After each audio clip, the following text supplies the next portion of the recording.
On Christmas Eve, 1971, a 17-year-old girl is strapped to a row of 3 airplane seats, plummeting toward the Amazon. She is wearing a torn, sleeveless mini dress and missing one of her sandals. She is currently falling from 10,000 feet, accelerating at 45 meters per second toward the trees. At that altitude, hitting the ground at terminal velocity causes forces that instantly destroy the human body. Yet this teenager will soon wake up on the jungle floor with injuries that are survivable. This is Julianne Kupke. She was raised at Panguana, a biological research station deep in the Peruvian rainforest. Her parents, Hans Wilhelm and Maria Kupke, were renowned German zoologists who treated the jungle not as a green hell, but as a classroom for their daughter. Julianne had been living in Lima to finish high school, but she was determined to return to Panguana for the holidays. She insisted on staying for her graduation dance, a delay that forced her and her mother to book seats on the only available flight leaving for the jungle on Christmas Eve. Her survival over the next 11 days would rest on the intersection of extreme atmospheric physics and the specific wilderness protocols she had learned from her parents. Lonza Flight 508 was a Lockheed L-188 Electra, a plane with a troubled history.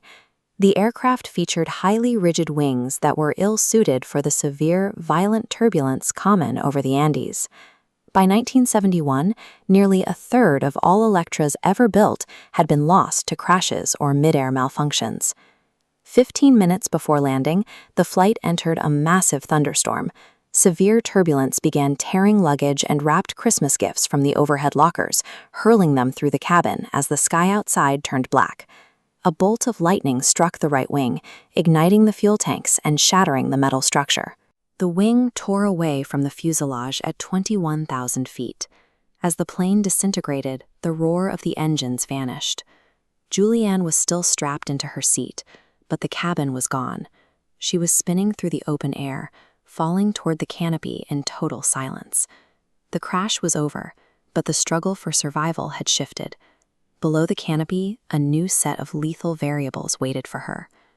Julianne woke up on the jungle floor on Christmas Day. Her collarbone was broken, her right shoulder and left calf were gouged. She had a severe concussion, and one of her eyes was swollen shut. Her survival involved 3 specific physical factors. First, massive updrafts, columns of air rushing upward, pushed back against her descent. Second, her row of seats spun rapidly like a maple seed, creating aerodynamic drag that acted like a rotor blade, further reducing her speed. Finally, she fell into the dense, multi-layered canopy of the Amazon. The thick network of branches and vines acted as a natural net, cushioning her impact before she reached the ground. Physics had saved her from the fall, but her knowledge of the Amazon's biology was the only thing that could get her out. Julianne was alone in 2 million square miles of rainforest during the peak of the wet season. The rain was relentless, and the growth was so thick she could barely see the sky.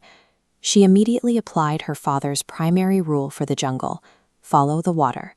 She looked for drips that led to puddles, and puddles that fed into small streams. Her father had taught her that these streams eventually lead to larger rivers, where human settlements are always built.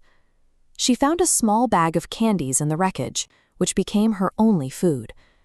Though she passed wild fruits and mushrooms, she refused to eat them. Her parents had taught her that most unidentified plants in the Amazon are toxic. Despite her injuries and hunger, Julianne remained systematic. She used scientific rules to override the impulse to panic, moving slowly through the undergrowth. She had to navigate around the Amazon's predators, including the Goliath bird-eating spider. By the time she reached a larger river, she encountered black alligators resting on the banks. Recalling her father's lessons, she knew alligators were most dangerous in the shallows near their nests. She swam in the deep center of the river, using the strong current to pull her past them. On the 4th day, the sound of king vultures drew her toward a specific part of the forest. Her training at Panguana told her that a gathering of these scavengers meant something large had died nearby. She found another row of seats from the plane, with 3 passengers buried head-first in the ground. Julianne checked the woman's feet and saw nail polish.